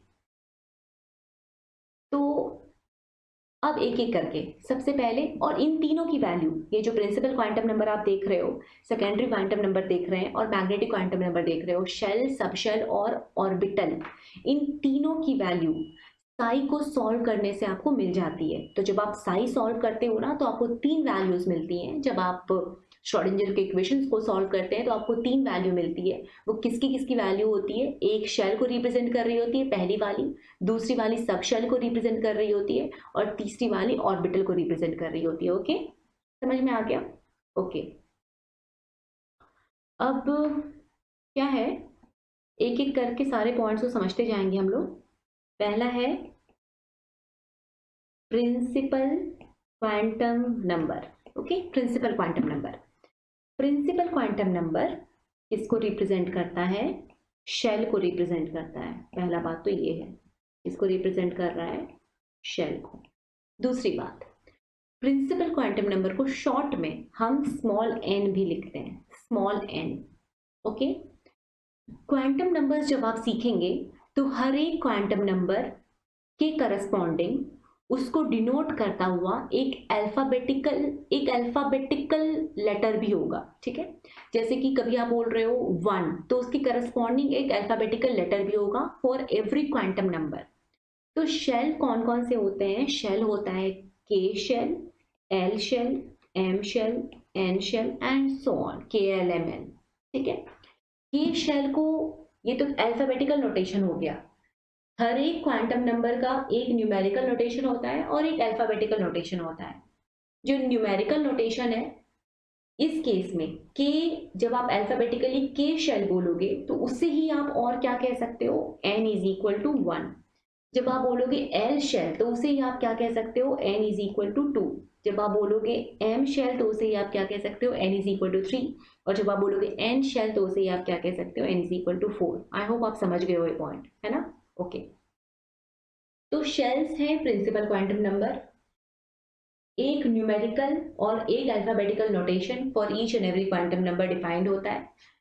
प्रिंसिपल क्वांटम नंबर KLMN, मतलब K shell, L shell, M shell, N shell, ये बोले, या फिर हम बोले n is equal to 1 shell, n is equal to 2 shell, first shell, second shell, third shell, fourth shell, एक ही बात है, ठीक है। ओके, नाउ शेल क्या बताता है? शेल आपको बताता है size and energy of orbit. जो बोर में ऑर्बिट थी ना, जो बोर में ऑर्बिट थी, वो श्रोडिंगर में अब वो ऑर्बिट तो नहीं रही, क्योंकि बोर जो था वो तो गोल गोल ऑर्बिट को मान रहा था। श्रोडिंगर ऐसा गोल गोल ऑर्बिट को तो नहीं मानता, लेकिन यहां पर भी टर्म वही यूज किए जाते हैं। जो शेल है ना, उसको ही हम वहां पे जिसे ऑर्बिट बोलते थे, हम यहाँ पर उसे शेल कहते हैं। बस इतना फर्क हो गया है कि अब वो गोल गोल नहीं रहा है, ठीक है। ओके, तो size and energy of orbit या शेल डिफाइन करें तो क्या होगा? जैसे जैसे n की वैल्यू इंक्रीज होगी, मतलब नंबर ऑफ शेल जब बढ़ता जाएगा, उसी तरह से उसकी साइज भी इंक्रीज होती जाएगी। मतलब जो पहला शेल है वो छोटा है, सेकेंड शेल उससे बड़ा है, थर्ड शेल उससे भी बड़ा है, फोर्थ शेल और बड़ा है, फिफ्थ शेल और बड़ा है, ठीक है। ओके, सिमिलरली जब आप एनर्जी की बात करते हो, जब आप n को बढ़ाओगे, आपको याद है मैंने आपसे कहा था कि सबसे कम एनर्जी कहाँ पर होती है? ग्राउंड स्टेट में, है ना। जैसे जैसे आप एनर्जी, जिस तरह से आप नंबर ऑफ शेल को इंक्रीज करते जाते हो, एनर्जी भी बढ़ती जाती है। तो यहाँ पर भी वही बात है, n को अगर आप बढ़ाते जाओगे तो एनर्जी भी इंक्रीज होती जाएगी। ओके, n अगर इंक्रीज होगा तो एनर्जी भी इंक्रीज होगी, कोई डाउट नहीं है इसमें, फाइन। नाउ ये आप समझ गए हैं। अब बारी आती है कि एक शेल में, मतलब एक जो शहर है, एक जो सिटी है, उसमें कितने हाउसेस हैं, ठीक है, ये समझना है। एक शेल में, एक शेल में, ये जो एक शेल है, इसमें कितने घर हैं हम लोगों को ये समझना है, और कितने सारे कॉलोनीज हैं ये समझना है। ओके, चलिए समझते हैं। एक one shell contains n square घर। एक शहर में, एक शेल में n स्क्वायर घर होता है। घर का मतलब ऑर्बिटल, n स्क्वायर ऑर्बिटल होता है। एक शेल में n स्क्वायर ऑर्बिटल होता है, ठीक है। तो आप ये बताओ कि, अच्छा मैं एक बात पॉइंट बताती हूँ पहले। ये बात हमेशा ध्यान रखना कि एक एक जो घर होते हैं ना इलेक्ट्रॉन के, इलेक्ट्रॉन के एक घर में मैक्सिमम 2 इलेक्ट्रॉन ही रह सकता है। एक, देखो मेरे आपके घर में तो कितने सारे भी लोग रह सकते हैं, लेकिन जो इलेक्ट्रॉन होते हैं उनका जो घर होता है, छोटा सा हाउस जो बनाया है, उस एक घर में मैक्सिमम 2 इलेक्ट्रॉन ही रह सकते हैं। 2 इलेक्ट्रॉन से ज्यादा कभी भी नहीं रह सकते हैं। मतलब एक घर में या तो एक इलेक्ट्रॉन रहेगा या फिर एट मैक्स 2 इलेक्ट्रॉन रहेंगे, ठीक है।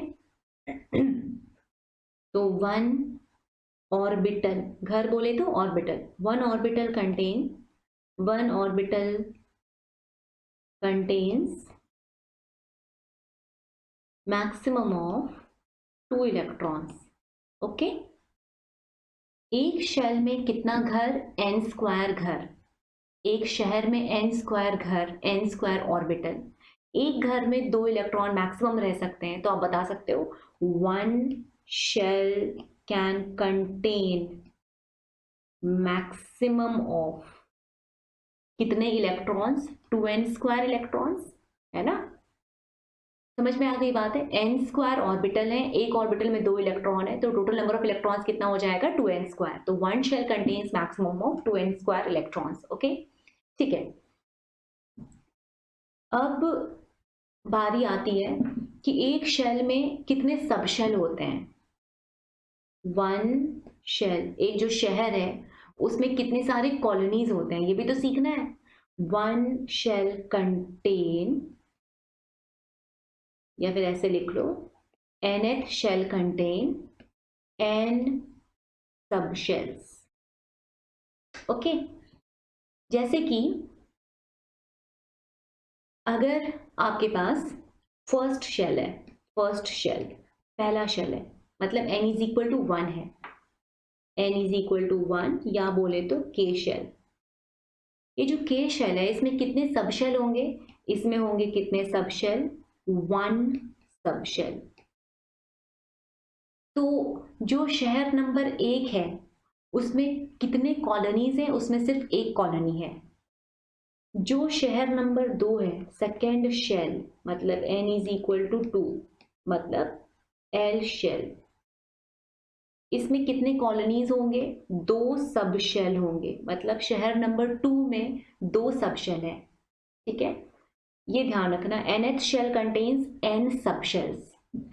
फाइन, जो थर्ड शेल है, तीसरी नंबर वाली शहर, वो सिटी जिसका नंबर 3 है, n is equal to 3, KLM, m shell, ये क्या कंटेन करेगा, ये कितना सब शेल कंटेन करेगा, ये कंटेन करेगा 3 सब शेल।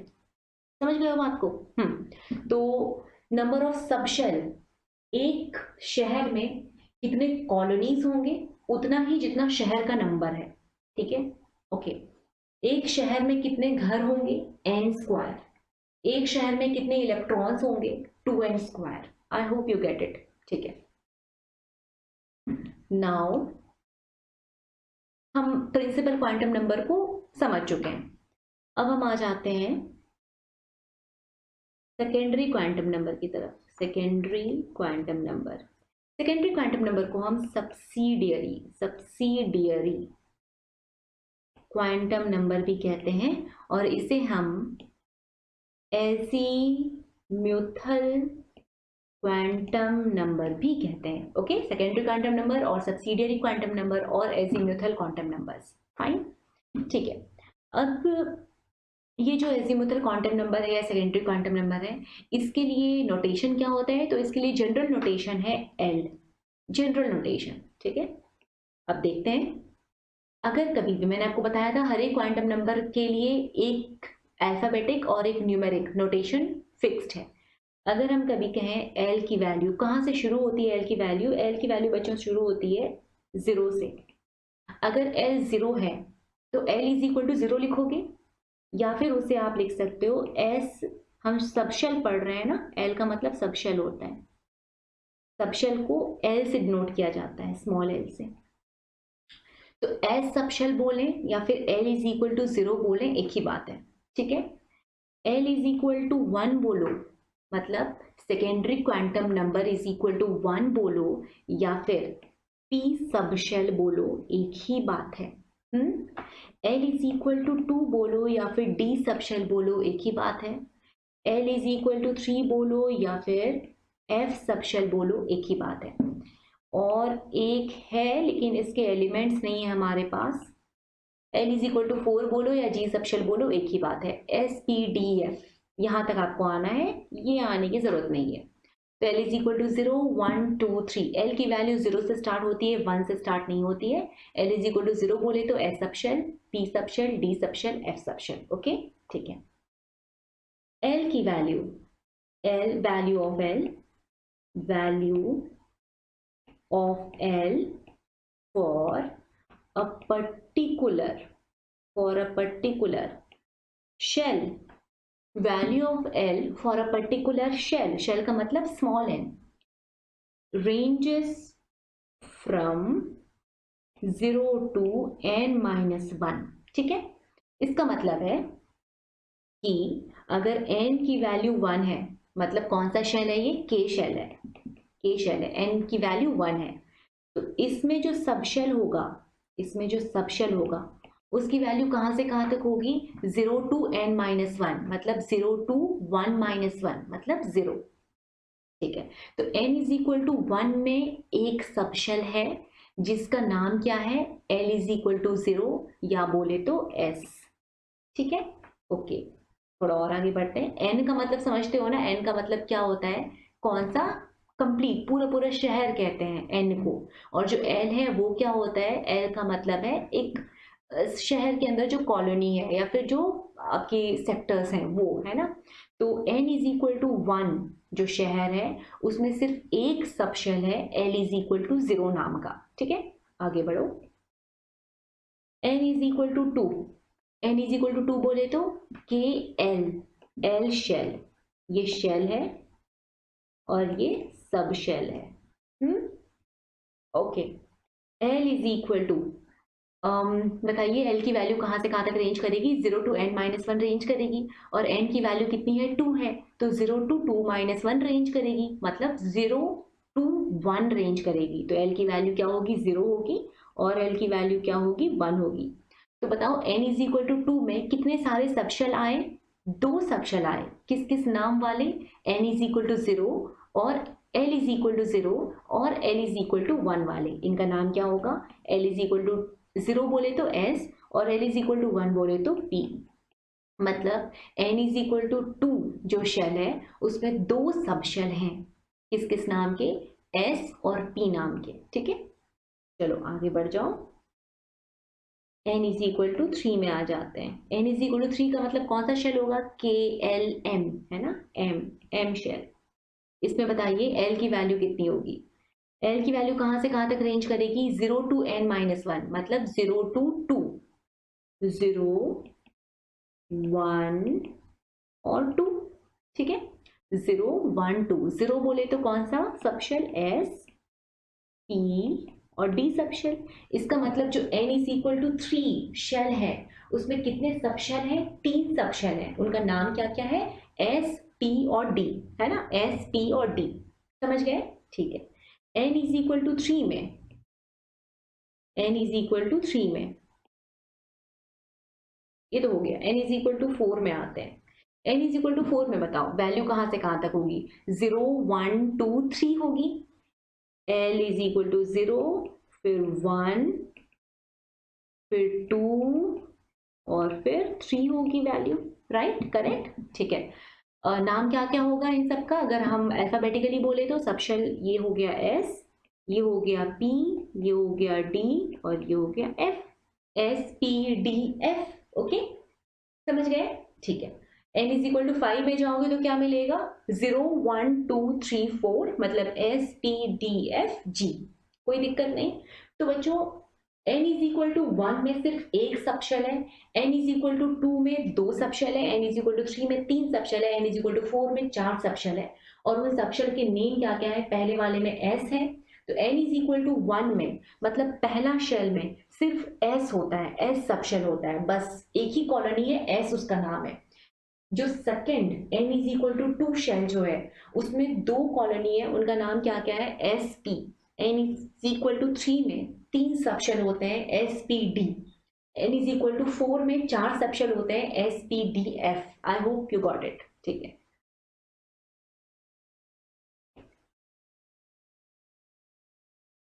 फाइन। तो सबशेल कहाँ से कहाँ तक रेंज करेंगे ये हम समझ रहे हैं। अब देखिए, फर्स्ट में आपने क्या बताया, 1 में क्या होगा, 1 में s होगा, है ना, 2 में क्या होगा, s और p होगा, राइट। अब आप 1 के s को 1 में जो n इज इक्वल टू 1 में s है और जो n इज इक्वल टू 2 में s है, उन दोनों को आप डिफ्रेंशिएट कैसे करोगे, 1 में 1s है ना, n इज इक्वल टू 1 में s है, मतलब इसको आप लिख रहे हो 1s। n is equal to 2 का जो s है उसको आप लिख रहे हो 2s। समझ में आई बात। तो ये जो 2 है ये रिप्रेजेंट किसको कर रहा है, ये रिप्रेजेंट कर रहा है n is equal to 2। 2s का मतलब n इज इक्वल टू 2 का s, 1s का मतलब n इज इक्वल टू 1 का s। ओके, ठीक है।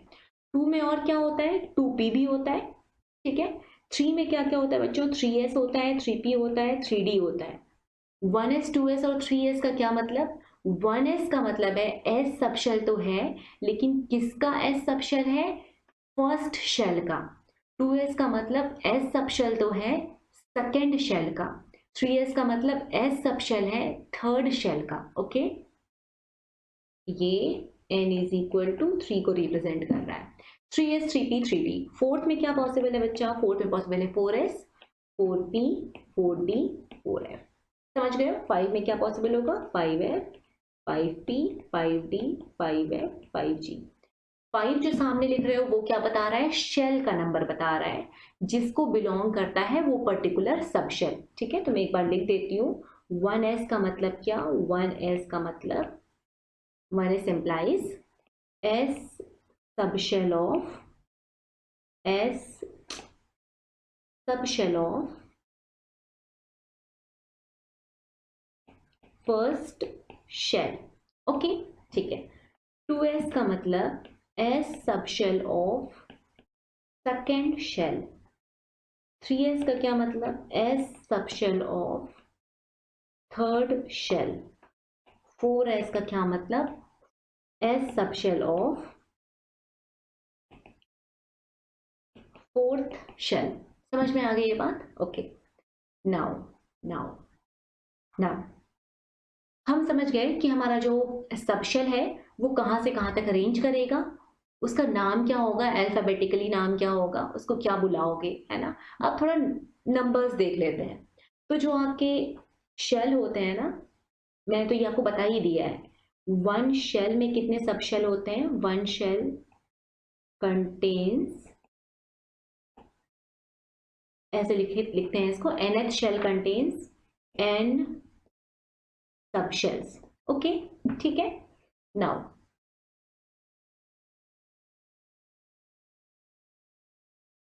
अब सबशेल की बात आप समझ चुके हैं। अब थोड़ा मैं आपको बता देती हूँ कि एक सबशेल में वन सबशेल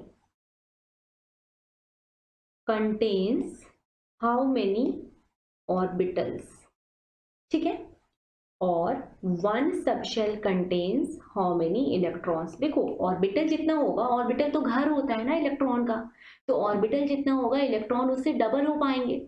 तो वन सबशेल जो होती है, एक सबशेल, एक कॉलोनी कहते हो आप शेल को, एक जो, एक मिनट, वन कॉलोनी आप बुलाते हो सब शेल को, है ना, नॉट शेल, वन कॉलोनी आप बुलाते हो सब शेल को, और एक शेल को आप क्या कहते हो, जो सिटी होता है। तो जो कॉलोनीज है ना, छोटी छोटी जो सेक्टर्स है, उस एक सेक्टर में कितने सारे घर हैं हमें ये पता लगाना है। तो one subshell contains 12 plus 1 orbitals. तो अगर इतने सारे ऑर्बिटल्स हैं, इसका मतलब है इलेक्ट्रॉन्स कितने होंगे, 12 प्लस 1 इलेक्ट्रॉन्स होंगे, राइट। ठीक है, तो एक बार थोड़ा कैलकुलेट कर लेते हैं फटाफट से। एस सबशेल जो है उसमें कितना इलेक्ट्रॉन होगा, कंटेन्स कितना ऑर्बिटल्स बता दो। एस सबशेल में कितने सारे ऑर्बिटल, एस सबशेल में कितने सारे ऑर्बिटल्स होंगे बता दीजिए, और कितने सारे इलेक्ट्रॉन्स होंगे बता दो। फॉर्मूला क्या था, एक सबशेल में ऑर्बिटल की वैल्यू कितनी थी, 2l प्लस 1। तो 2l प्लस 1, एल की वैल्यू, एस सबशेल के लिए एल की वैल्यू कितनी होती है, 0। तो 2 into 0 plus 1 that is equal to 1। इसका मतलब है एस सबशेल में सिर्फ एक ही ऑर्बिटल है ना। कितने इलेक्ट्रॉन होंगे, 2 इलेक्ट्रॉन।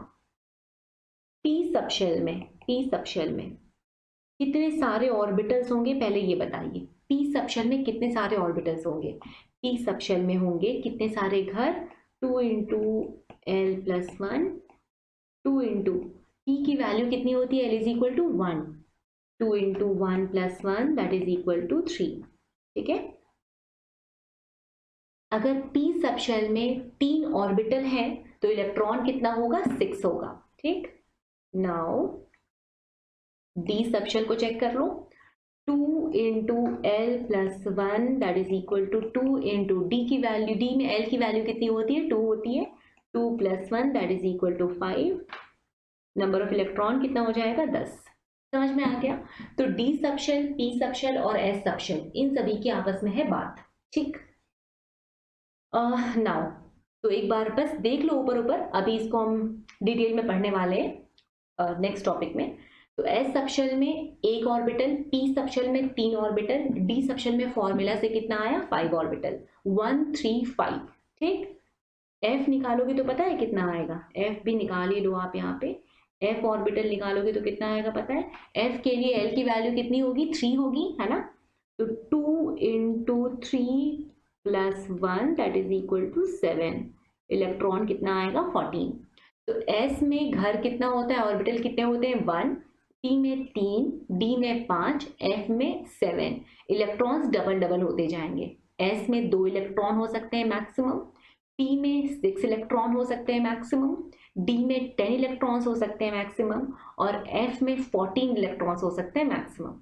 अभी जो लास्ट पेज में, इस पेज में जो मैंने लिखा है इसको हम एक और बार समझेंगे नेक्स्ट पॉइंट में, ठीक है। ओके, ये जो सबशेल है ये क्या बता रहा होता है, सबशेल्स डिनोट शेप, शेप बताते हैं ये किस तरह से। जो एस सबशेल है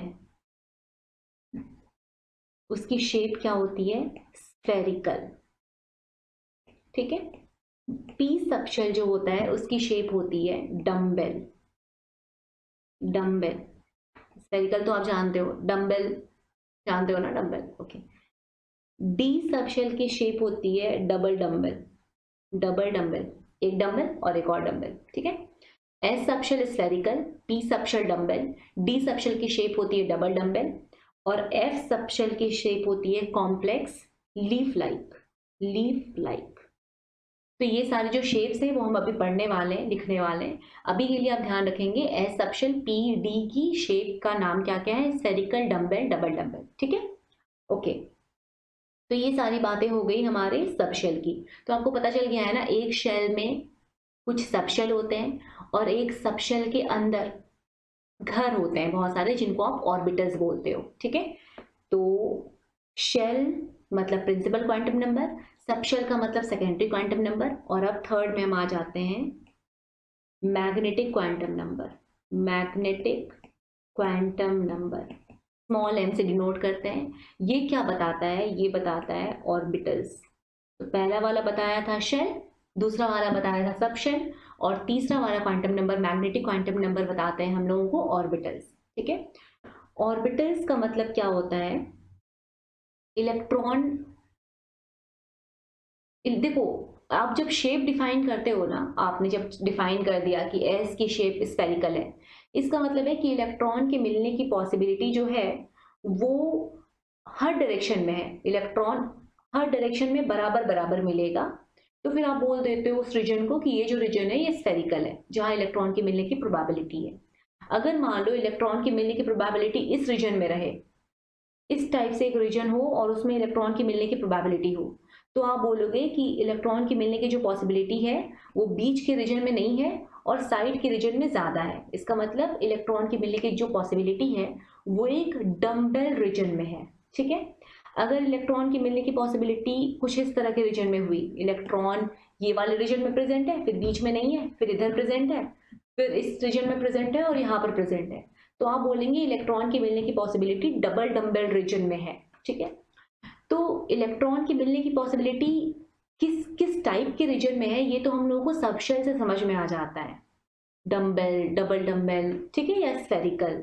लेकिन जो इलेक्ट्रॉन है, ठीक है, जैसे मान लेते हैं कि इलेक्ट्रॉन के मिलने की पॉसिबिलिटी जो है, इलेक्ट्रॉन के मिलने की जो पॉसिबिलिटी है, लेट सपोज वो है, मान लेते हैं पी की बात कर रहे हैं, मतलब इलेक्ट्रॉन की मिलने की पॉसिबिलिटी एक डम्बेल रीजन में है, इलेक्ट्रॉन यहाँ पर प्रेजेंट है, फिर इधर प्रेजेंट है, बीच में एब्सेंट है, इलेक्ट्रॉन नहीं प्रेजेंट है, तो हम बोल रहे हैं इलेक्ट्रॉन की मिलने की पॉसिबिलिटी डम्बेल रीजन में है, ठीक है।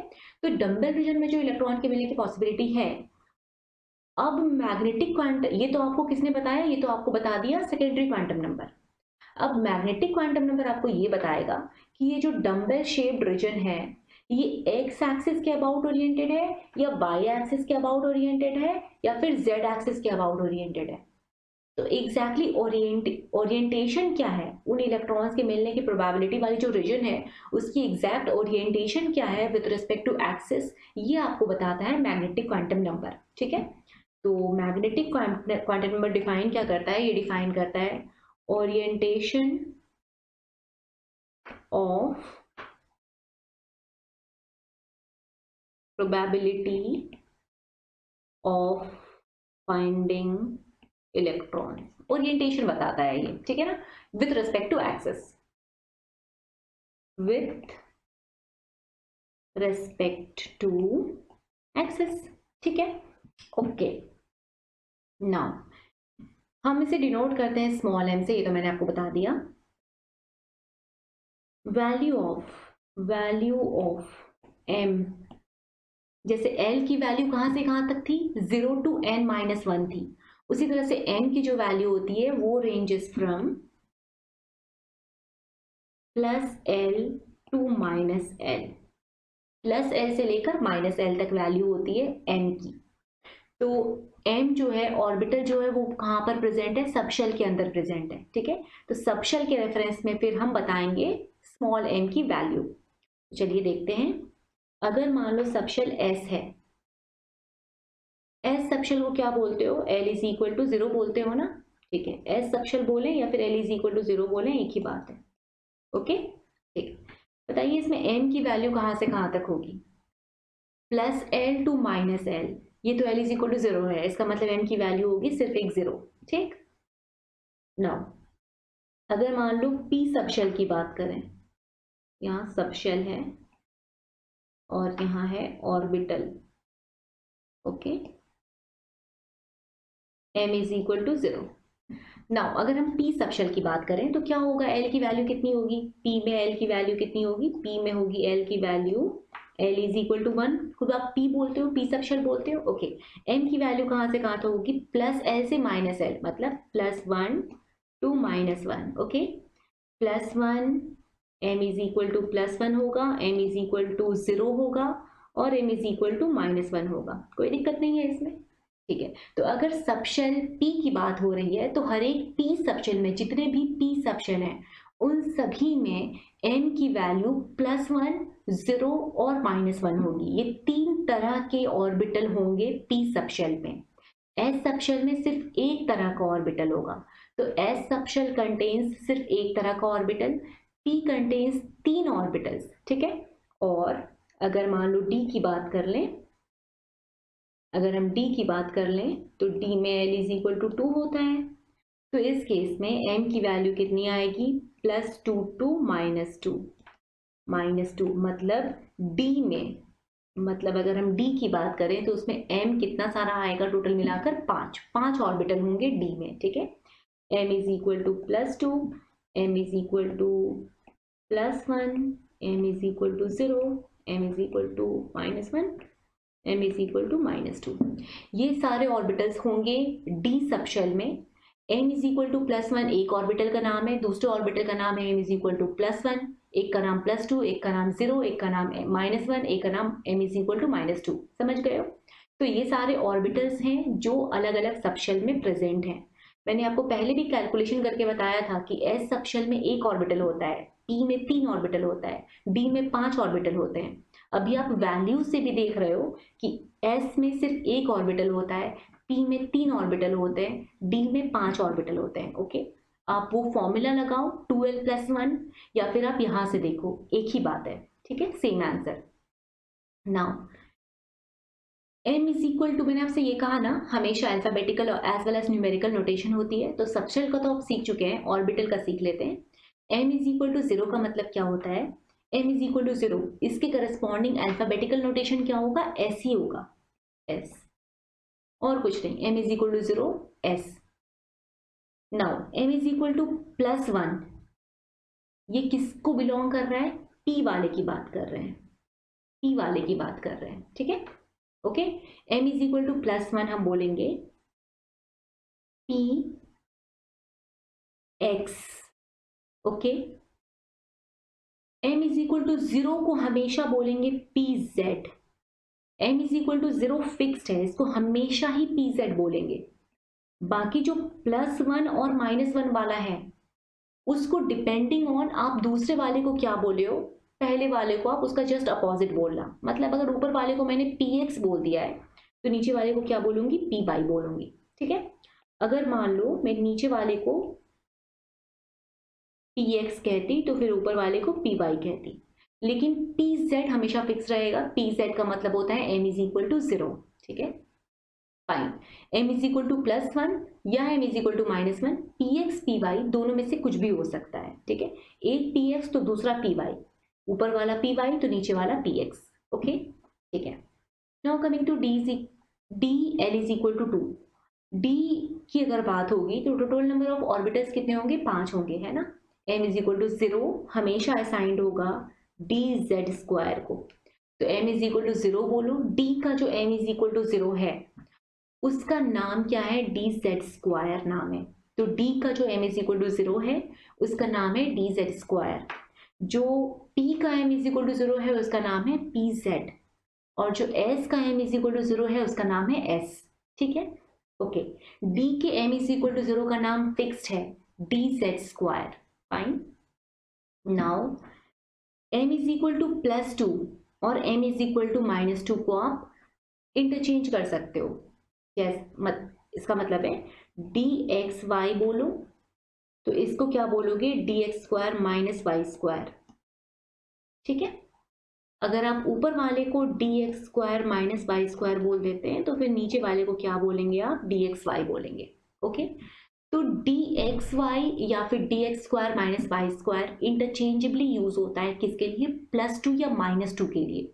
इसको +1 और -1 में मत करना, +2 या फिर -2 के लिए। ठीक है, तो 2 वाला जो टर्म है उसमें क्या यूज करते हैं, xy, और 0 जो है वो है z²। Fine. Now coming to +1 and -1, इसमें भी इंटरचेंजेबली आप यूज कर सकते हैं। यहाँ पे क्या होगा, dxy तो यूज हो गया, तो अब बचा क्या, dyz और dxz। अगर आपने +1 में dyz यूज कर लिया है तो नीचे वाले में करोगे dxz, और अगर आपने ऊपर dxz यूज कर लिया है तो नीचे वाले में यूज करोगे dyz। समझ गए हो बात को। तो +2 के लिए क्या फिक्स्ड है, xy वाला रहेगा। मतलब 2 के लिए क्या फिक्स्ड है, xy वाला रहेगा, x² -y² और xy। ठीक है, 0 के लिए फिक्स्ड है z²। और जो बच गया dxy के बाद क्या बच गया है, yz बच गया है और xz बच रिमेनिंग है। ये दोनों यूज होता है फॉर +1 -1 इंटरचेंजेबली। ठीक है, तो फाइन। इन सारे नोटेशंस को अभी आप याद कर लो, फिर हम इनका शेप पढ़ेंगे थोड़ी देर के बाद। ठीक है, ओके। अब देखो आपको क्या क्या पता चल गया है।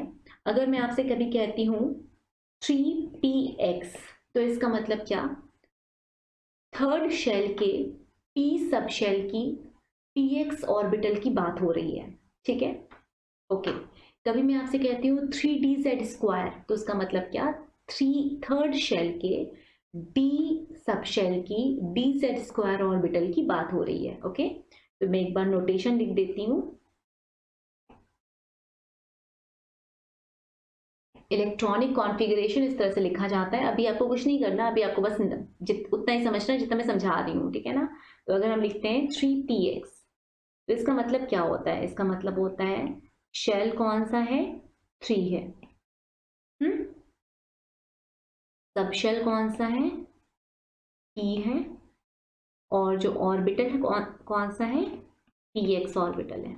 ओके, शेल बोले तो n is equal to 3, n is equal to 3 का मतलब क्या, KLM, m shell. Okay, subshell p का मतलब तो p सब शेल है, उसके लिए l इज इक्वल टू कितना यूज करते हो, s सब शेल के लिए l is equal to 0, p subshell के लिए l इज इक्वल टू 1। इसका मतलब n इज इक्वल टू 1 है। दोनों में से दोनों बातें सही है ना, इनमें कोई फर्क नहीं है, ये एक ही बात है।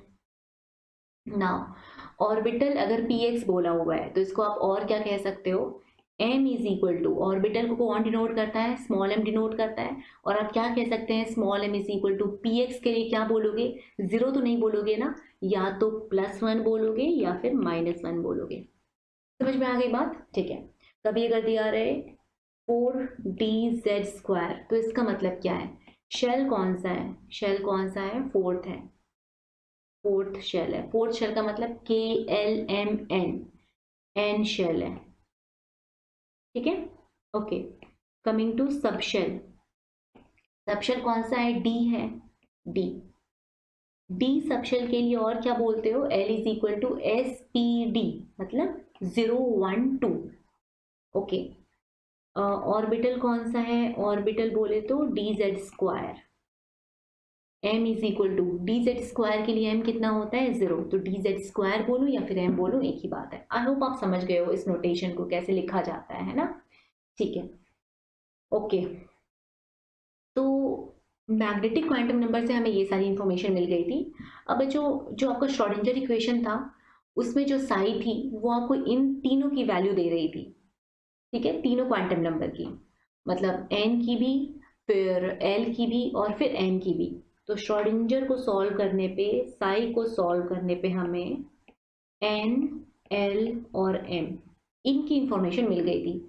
मतलब इलेक्ट्रॉन कौन से शेल में है, कौन से सब शेल में है और कौन से ऑर्बिटल में है, उसकी ओरिएंटेशन क्या है, इलेक्ट्रॉन के मिलने की प्रोबेबिलिटी रीजन जो है उसकी क्या ओरिएंटेशन है, ये भी हमें समझ में आ गया था, ठीक है। तो अब क्या रह गया? एक और है क्वांटम नंबर, फोर्थ और लास्ट क्वांटम नंबर, वह है spin quantum number. Spin quantum number की वैल्यू हमें साई से नहीं मिली थी, ठीक है। तो एक बार हम लोग लिखते हैं फिर, spin quantum number, okay. Spin quantum number की वैल्यू, स्पिन क्वांटम नंबर क्या बताता है? जो इलेक्ट्रॉन है जो अपने घर में प्रेजेंट है, उसकी spin about its own axis clockwise direction में है या एंटी क्लॉकवाइज डायरेक्शन में है। तो धीरे धीरे ये पता चला कि अच्छा, जो इलेक्ट्रॉन है वो अपने एक्सिस के अबाउट स्पिन कर रहा होता है। तो वो स्पिन क्लॉकवाइज में है या एंटी क्लॉकवाइज में है, इसको डिफाइन करने के लिए स्पिन क्वांटम नंबर यूज किया गया, ठीक है। तो हम प्लस हाफ और माइनस हाफ स्पिन यूज करते हैं। प्लस हाफ का मतलब है एंटी क्लॉकवाइज और माइनस हाफ का मतलब है clockwise direction of electron spin. तो S is equal two plus half होता है या फिर माइनस हाफ होता है। ये क्या बता रहा होता है? ये बताता है आपको spin off electron about its own axis, या तो होगा एंटी क्लॉकवाइज डायरेक्शन में या फिर होगा क्लॉकवाइज डायरेक्शन में। कभी भी एक ऑर्बिटल के अंदर, वन ऑर्बिटल के अंदर जो दो इलेक्ट्रॉन होते हैं, उन दोनों की स्पिन कभी भी एक जैसी नहीं होती है, अलग अलग स्पिन होती है, ठीक है। ये मैं आपको बताऊंगी अभी, एक रूल में हम ये सीखेंगे, एक प्रिंसिपल में। तो एक ऑर्बिटल जो होता है वो मैक्सिमम 2 इलेक्ट्रॉन्स कंटेन करता है in opposite spin, in opposite spin. इस पॉइंट को मार्क करके रखना, ये पॉइंट अभी आएगा आगे। एक ऑर्बिटल में मैक्सिमम 2 इलेक्ट्रॉन हो सकते हैं, या तो एक इलेक्ट्रॉन होगा, नहीं तो फिर मैक्सिमम कितना इलेक्ट्रॉन होगा? 2 इलेक्ट्रॉन होगा। लेकिन वो दोनों इलेक्ट्रॉन कभी भी सेम डायरेक्शन में स्पिन नहीं कर रहे होंगे, अपोजिट डायरेक्शन में स्पिन करेंगे, ओके, ठीक है। अब मैं कुछ टर्म्स आपको बता दूं। आपसे कभी कहता है स्पिन मैग्नेटिक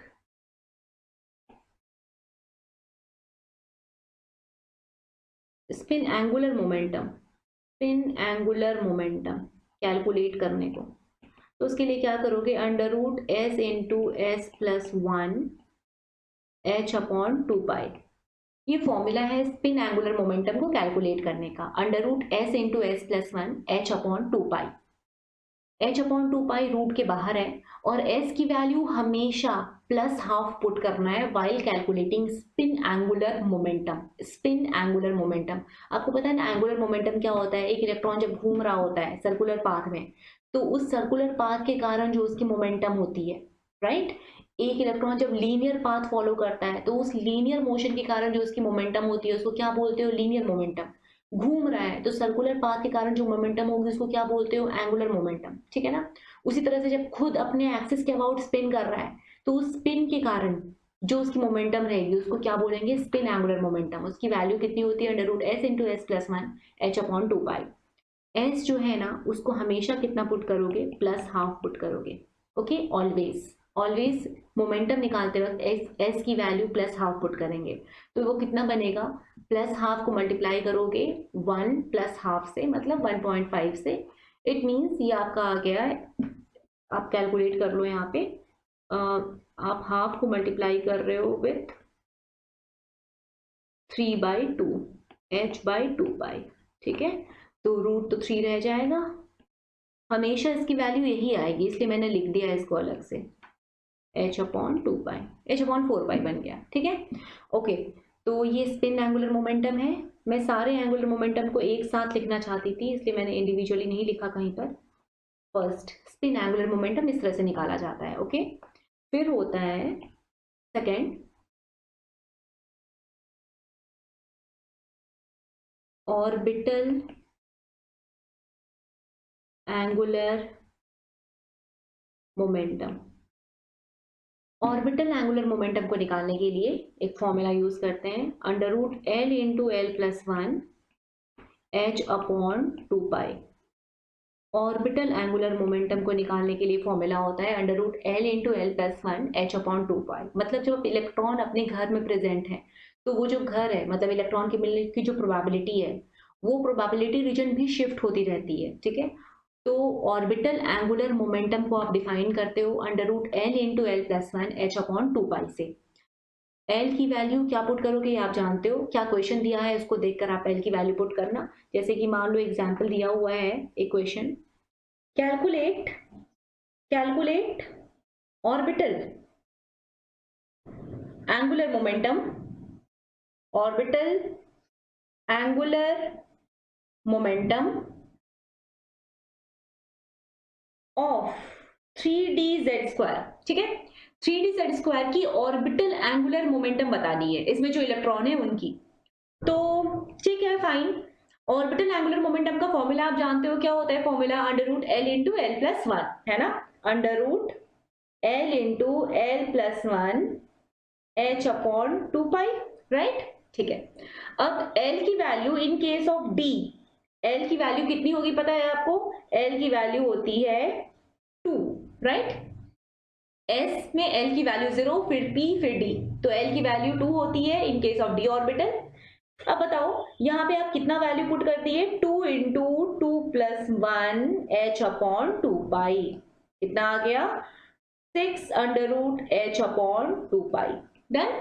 ठीक है, तो इस तरह से सिंपल क्वेश्चन पूछा जाता है, फॉर्मूला आपको याद होना चाहिए। Okay, now next question, next third हमारा जो अभी आप सीखे हो, ऑर्बिटल एंगुलर मोमेंटम सीखा आपने सीखा स्पिन एंगुलर मोमेंटम, राइट। अब हम देखते हैं ऑर्बिट एंगुलर मोमेंटम। तो सिर्फ एंगुलर मोमेंटम दिया हो या ऑर्बिट एंगुलर मोमेंटम दिया हो, एंगुलर मोमेंटम,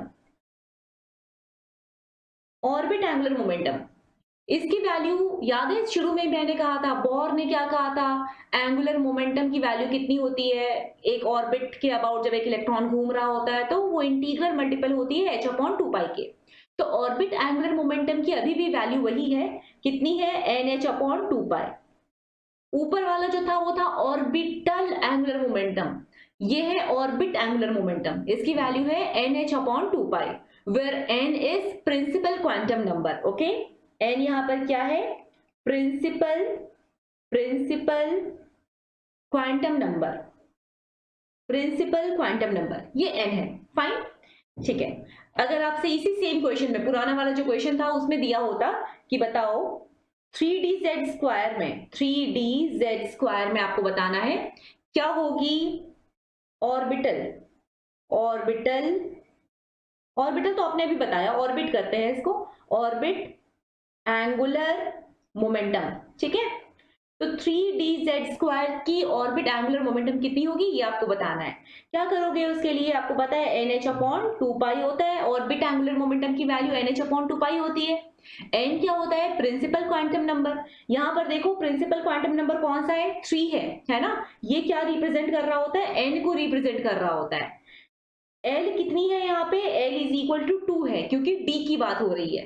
तो हमें तो सिर्फ n चाहिए इस फॉर्मूला में कैलकुलेट करने के लिए, तो आप क्या रखेंगे, n की वैल्यू यहाँ पर कितनी है, 3/2, 3 है, 3/2h/पाई, ठीक है। तो h/2 पाई तो रह गया, n की वैल्यू आपने कितनी पुट कर दी, 3 पुट कर दी, फाइन। चलो अब ये हम 3 ऑर्बिटल कैसे, मोमेंटम 3 तरह का आप सीख चुके हो किस तरह से कैलकुलेट किया जाता है। अब एक लास्ट पॉइंट है, वो है मोमेंटम नहीं मोमेंट, ठीक है। Magnetic moment, magnetic moment magnetic moment is not momentum, okay. Momentum अलग होता है। ये मैग्नेटिक मोमेंट की जो वैल्यू है वो होती है √n × n+2 bore magnetron. Bore magnetron unit होती है मैग्नेटिक मोमेंट की, ठीक है। बोर मैग्नेट्रॉन यूनिट होती है मैग्नेटिक मोमेंट की। लिख देते हैं फुल फॉर्म इसका क्या है, बोर मैग्नेट्रॉन, ओके फाइन। अब जो आपने n लिखा है √n × n+2, उसमें जो n है वो क्या है, number of unpaired electron, number of unpaired electron in an atom और आयन, जो भी स्पीसीज दिया हुआ है उसमें, ठीक है, इन अ स्पीसीज, फाइन। तो नंबर ऑफ अनपेयर्ड इलेक्ट्रॉन से क्या मतलब है, आपको पता है ना, एक घर में मैक्सिमम कितने इलेक्ट्रॉन्स हो सकते हैं, 2 इलेक्ट्रॉन हो सकते हैं। तो अगर एक घर में 1 इलेक्ट्रॉन है सिर्फ, तो उसको आप बोलते हो अनपेयर्ड इलेक्ट्रॉन। 2 इलेक्ट्रॉन अगर है एक घर में, तो उसको बोलोगे पेयर्ड इलेक्ट्रॉन। और 3 इलेक्ट्रॉन एक घर में हो ही नहीं सकता है, ठीक है, ओके। तो इस फॉर्मूला से आप कैलकुलेट करोगे। नंबर ऑफ अनपेयर्ड इलेक्ट्रॉन कैसे पता किया जाता है एक स्पीसीज में, वो मैं आपको बताऊंगी आने वाले टॉपिक में, वो डिस्कशन होगा, ओके, जब हम इलेक्ट्रॉनिक कॉन्फ़िगरेशन सीखेंगे तब।